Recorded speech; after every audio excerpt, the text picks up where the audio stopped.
All right, it is almost state fair time here in Texas. We have about 1 month until the arts and crafts competition entries are due, and I have no plan. So I am out here making a plan now, and just thought I'd do a little bit of a video diary and kind of take you along on this project. So I bought this rustic looking wood panel at a garage sale for $1.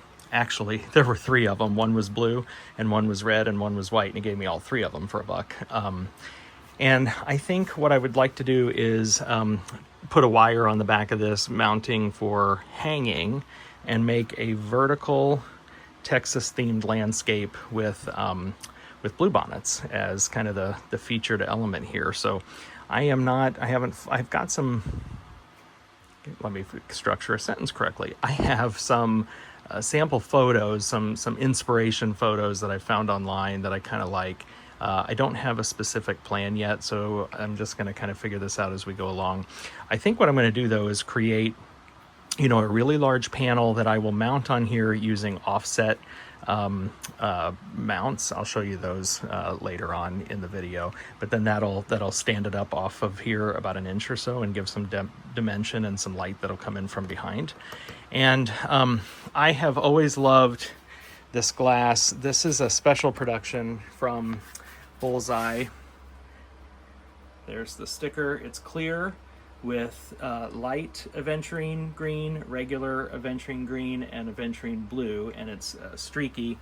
And I have an abundance of riches here. I have 5 of these sheets, got the other 3 over here, and I'm trying to look at them for the color patterns and variations. Now, I'm going to be honest, I was really hoping when I got these that there would be more blue in them. They are mostly green. The blue is very hard to detect, but that's okay, I'll just go with it. And so what I'm thinking is using one of these as kind of my base piece of glass, and then building out on my kiln shelf some colors to kind of create a sky pattern a little bit, and almost do it kind of painterly style with some large pieces of scrap, and then do a full fuse and fire the base piece, and then start building my design on top of that. So I am going to make a decision here on glass. I may actually cut some glass, and then I'm going to start building this out on the kiln shelf and just take you on this journey step by step. I don't know exactly where we're going to end, but if you're interested, stay tuned. I figured it would be easiest to start, though, with the hardware and get this on the back first before I start building out any glass or anything on the front. So this is pretty simple. I've just got some eye hooks here. I'm going to put those in on the side. I've got some picture hanging wire. I just bought this on Amazon. It holds 30 pounds. They have it rated for different strengths. There's higher. I just happen to have 30 around, which is fine for this. This is not going to be more than 30 pounds by any means. So I'm going to drill some pilot holes, put my eye hooks in, and then use some picture hanging wire to kind of create a wire hanging system in the back of this thing. There are some videos on how best to do that on YouTube. I'm not going to necessarily demonstrate that, but you can find some videos on how to use this, how to tie it up for strength and durability. So I'm going to go ahead and get that put onto the back of this so that I'm ready to add my glass later. Okay, I think I have the winner. What I have decided to do is I was kind of hoping to find maybe a piece that had a fair amount of clear on this rolled edge that then I could layer that sky, but I'm not finding that. So I'm just going to create sky separately. And so now I'm looking for a piece that has a little bit of a rolled edge that kind of has now a saturation of green and color that can kind of create my landscape line here. And so I like this one. I think this one's the winner. So I'm going to go ahead and boldly cut a full sheet of glass, which as many years as I've been doing this still always gets me just a little bit. Okay, so I got my glass cut, and no, this is not a straight edge. Because I'm using rolled edge, I want this to kind of have an organic look across the whole thing. So I purposefully did a little bit of a curve on this edge, a little bit of a curve on this edge. This is going to go in at a full fuse for the base piece anyway, and so it's going to end up kind of pulling in maybe a little bit. I have this piece from the edge here, so I'm going to kind of, before I fire it, make my own kind of fake rolled edge here, add this down here and let that fire on. I'll add another little variation down here so that it has a little bit more dimension kind of across the piece. So I got to get this cleaned up and onto my kiln shelf, and then I think I'm going to start building it out from there. I'm also going to start to choose some glass to do a sky up here, and so I'll come back and show you that process probably, yeah, basically as I'm building it into the kiln. All right, so I want to do, this is going to become a sunset scene, and so I found this piece. It's a tint, like a violet tint glass, and you may recall this from a video I did a while back. This has a really weird, bizarre kind of mineralized texture or something stuck on it, but it fires out okay, particularly if you cap it with clear. So I'm going to use it for this piece. So this is going to become my sky scene, and I want that kind of violet at the very top, and then I'd like to have some orange and yellow in here to give a real sunset scene. And then I also want to mimic clouds. So I've decided to use a wispy glass for the clouds. It's a clear with French vanilla in it. I also have clear with white wispy, but I think the French vanilla has nice warm tones that I'm going for, which would be good as part of a sunset. What I don't know, because I've never done this before, is what kind of orange powders and yellow powders I want to use and how those are going to fire. And do I use those on top of the wispy clouds or underneath the wispy clouds? So I'm going to use a couple of scraps here, and I'm going to do some color testing. So before this ever goes into the kiln, I'm going to cut up some scraps. I'm going to cut up some scrap of that wispy. I'm going to do some orange and yellow powders and try to play around, get a sense for what I think looks good. So this will become these pieces. I got some more over there. Will become some scrap samples, and that'll give me a better sense so that I don't ruin, all of this glass. So first firing will end up being some samples. I'll show you what those look like. All right, so this is just the experimenting phase. I've cut up glass and cleaned it. So this is that violet, and it's clean, although it has that kind of weird deposit on it, but I'm not worried about that. So, and then I have some of this wispy French vanilla that I was talking about, just clearly just scraps. I'm totally just using up scraps here, and these are probably just going to go in the garbage when I'm done. What I'm thinking about is, well, first, I'm lazy, and I don't want to have to go to the glass store, although I love my glass store. I don't want to have to go over there, and so I'm hoping to use what I have on hand. So I've pulled out a couple of powders to try. I've got a marigold yellow, but it's a opalescent powder. But still, if I don't apply it on too thick, I think it'll be fine. I also have an orange. This one is also opal. I have the transparent orange. And then I also have salmon, and I thought I'd like, and this is also opal. So I thought I'd like to play around with these. What I'm thinking about doing is transparent orange and salmon, let's say, and then opal orange and opal yellow. And then I will probably do one that gets powder dusted across the top, and so that I can see what the clouds, quote unquote, look like underneath.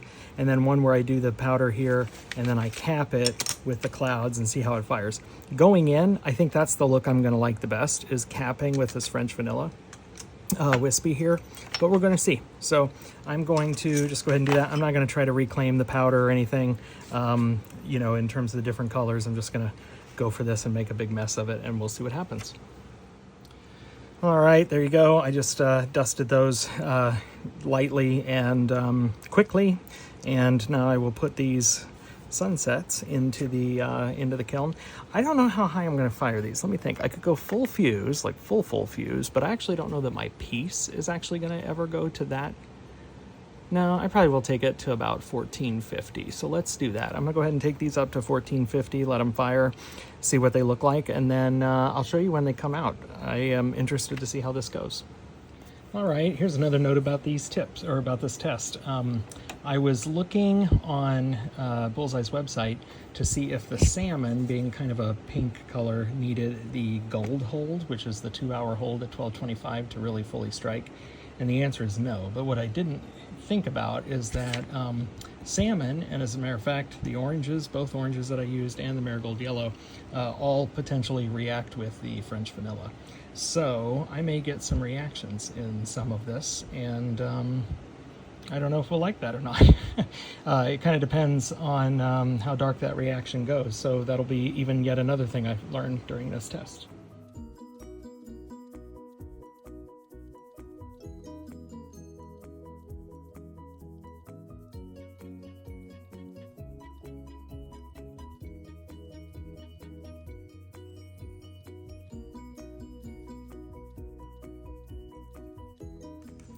Okay, so I don't know if you could see exactly what I was doing, but I realized after I pulled these 4 samples out that I probably should have done another sample with the wispy French vanilla on clear underneath, where the violet, the light violet, is actually on top.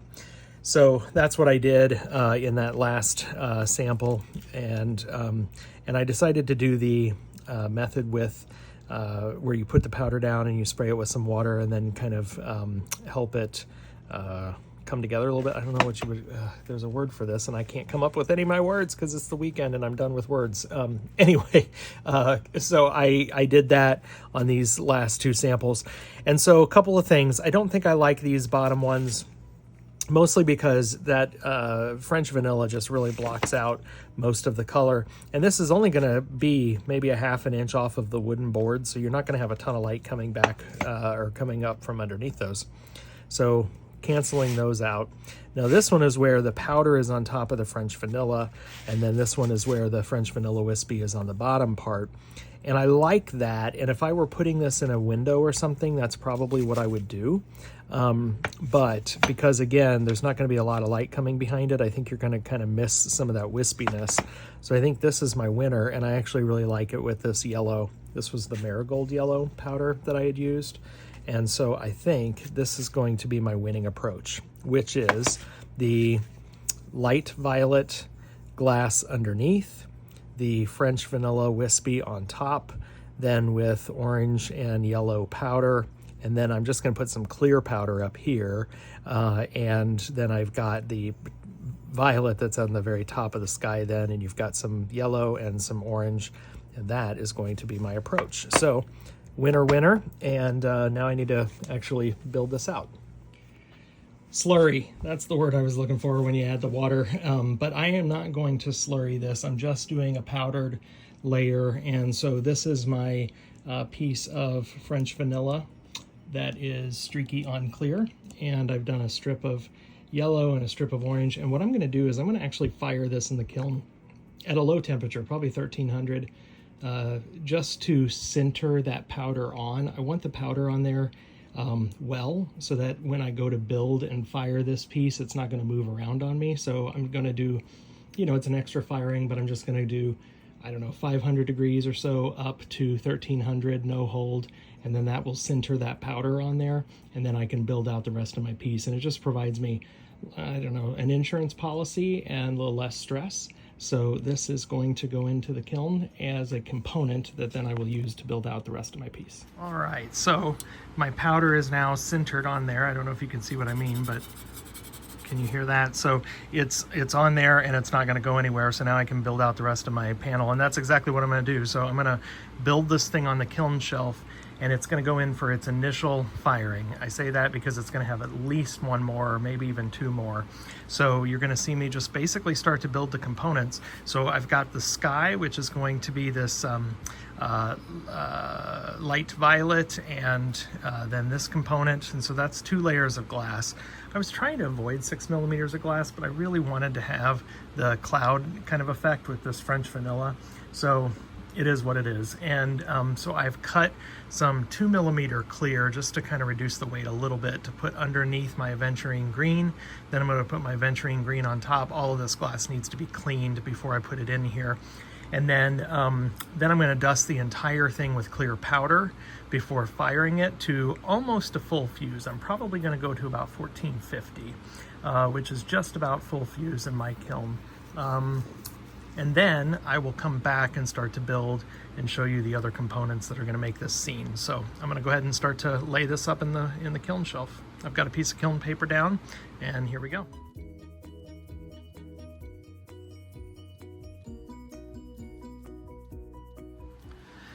Okay, just a quick comment about the clear glass. So again, this is 2mm clear. I cut it to roughly be the shape of the green that I'm going to put on here. Yes, there's a seam in the middle. I think that's going to largely close up, and I don't think you're going to see it anyway because I plan on building so much stuff on top of that green, and the green's a little darker, that I don't think you're going to see it. Even if I see it a little bit when it comes out of the kiln, I'm not going to be too worried about it because again, I'm going to build a lot of stuff on top. So I'm going to continue to clean my glass and continue to build this up.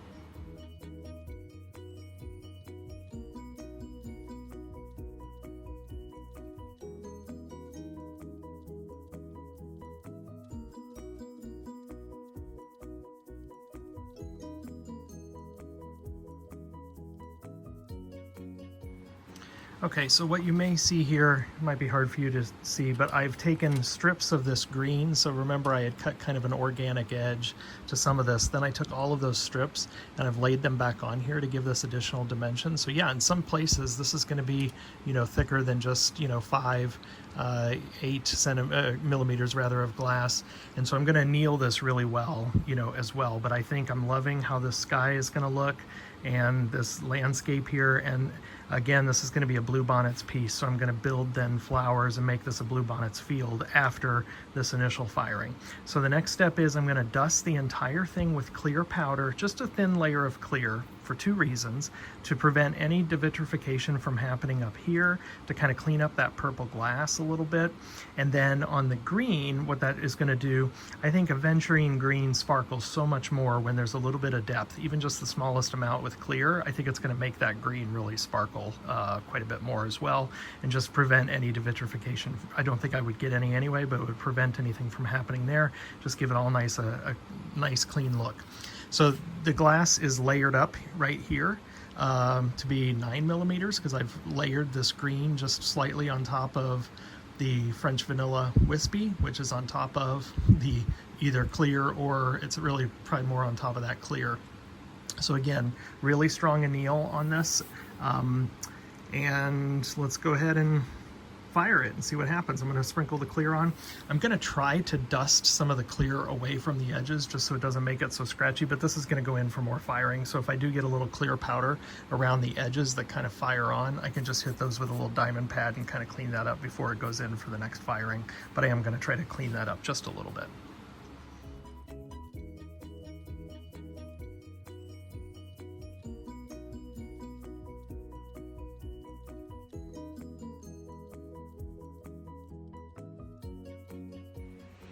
All right, here it is. Now this is a little too warm to take out of the kiln yet, so it's just sitting here, but I'm overall pleased with how this went. Now, as I said, you can see this line.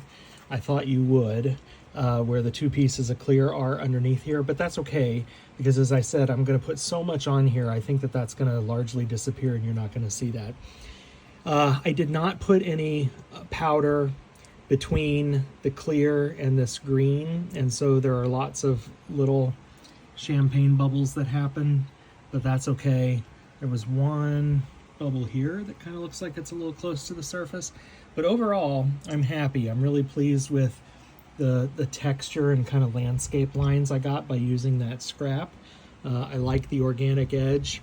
Here's something I think I need to fix. It hadn't occurred to me, but in doing the orange and the yellow on top of the French vanilla, then on top here you've got the French vanilla uncapped, although it had clear on it. But so now you've got white clouds, the yellow clouds, orange clouds, and that white kind of stands out to me. So I'm going to look in my stock to see what kind of powder I have that I could put over that. I like this light violet color as part of the sky. I don't know that I have light violet powder. I could make my own. I have fuchsia. That might be enough. I think I have fuchsia powder. That might be enough to just knock that back. I don't think I would put much on. I would just want to knock that French vanilla back a little bit so that it looks like, the gradient sky. But other than that, I think it looks good. This looks like a really nice, landscape line and horizon here. So I'm pleased with that. So I'm super excited to start to build this out and put other components on it. So let me let this cool, and then I'm not going to do anything else yet on it tonight, but in the next video I'll start to show you some of the build out. All right, so I have the piece out of the kiln, I've cleaned it all up, and now I'm gonna start to create my designs and layer things up. So what I have under here is a light table, or just a little light panel. I've had these in my Amazon store, talked about them before. You can have 3 different kind of light. I created this little farmhouse and barn scene. Move this down for myself here, make it a little easier. And now I'm going to use enamels to paint this on to my background. And so I put the light table under here to kind of hopefully make that pop a little bit easier for me to see. I have a variety of cheap paint brushes here, and then I have some color concentrates from Colors for Earth.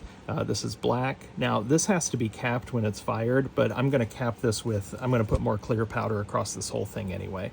So I'm going to very crudely try to paint this little scene in the distance.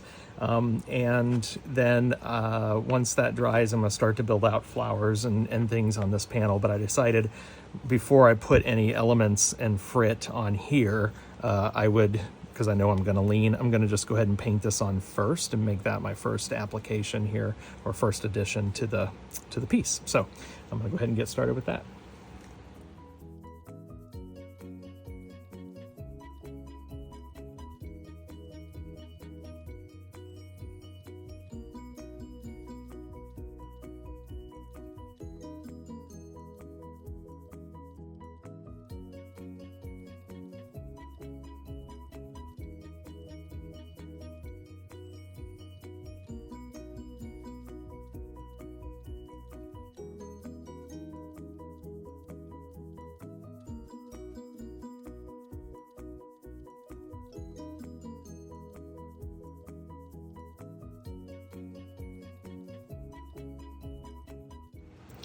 All right, so I painted that on there. It's still drying.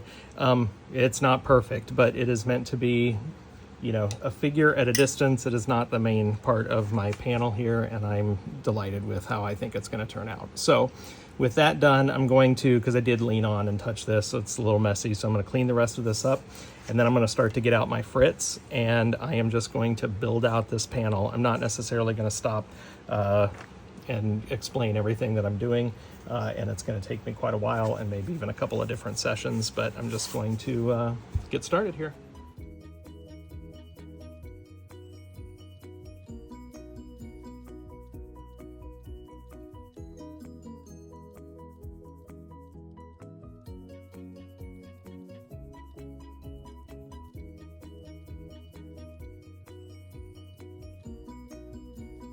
All right, here it is so far. I'm going to work on it just a little bit more. One thing I got to do is I'm going to put a little bit of violet powder up here to kind of blend in the clouds behind. There is the barn and the farmhouse and windmill. I'm pleased enough with those. They're kind of a matte gray, matte black now. They'll fire. So I'm gonna, after I'm done, when I think I'm done, I'm gonna dust this entire thing with clear powder before it goes back in, and then that'll be a good cap for these, but that'll also just make sure that everything comes out with a nice shine. I am not doing a full fuse on this. I'm gonna go to about 1400 or so I get a nice contour or texture to this. I don't know that I love my little rock road plan here, but it is what it is. And yeah, there's my little Bluebonnets. I always include a ladybug with all my Bluebonnet pieces, and so she's sitting down there. But that's the status so far. Now I'm going to work on, well, I'm going to step away from it and come back and take another look. And I'm also going to take a picture of it and then look at the picture, because sometimes that makes a difference versus looking at it with your eyes. So I may do a little bit more work to it later. Then I'm going to dust it with powder, and then we're going to go in for a very long anneal firing. All right, here it is, opening the kiln. And it's still warm, so I can't take it out quite yet, but pretty pleased with most of this. I'm realizing my violet powder did not do what I wanted it to do. I made such a thin layer, so that's why. I'm certain I should have used more powder. This looks really cool here with the Colors for Earth So pleased with that. I did have a little bit of frit that kind of jumped off the edge here, so and then it fused onto the edge, so I'm gonna have to knock that off and I'm just gonna cold work it a little bit. This is not going back in the kiln. I like these little birdies that came from Tabitha's Glass Emporium. So generally very pleased, lots of texture on here. Very pleased with kind of how this is looking. Now I need to continue to work on my board and get this thing mounted up.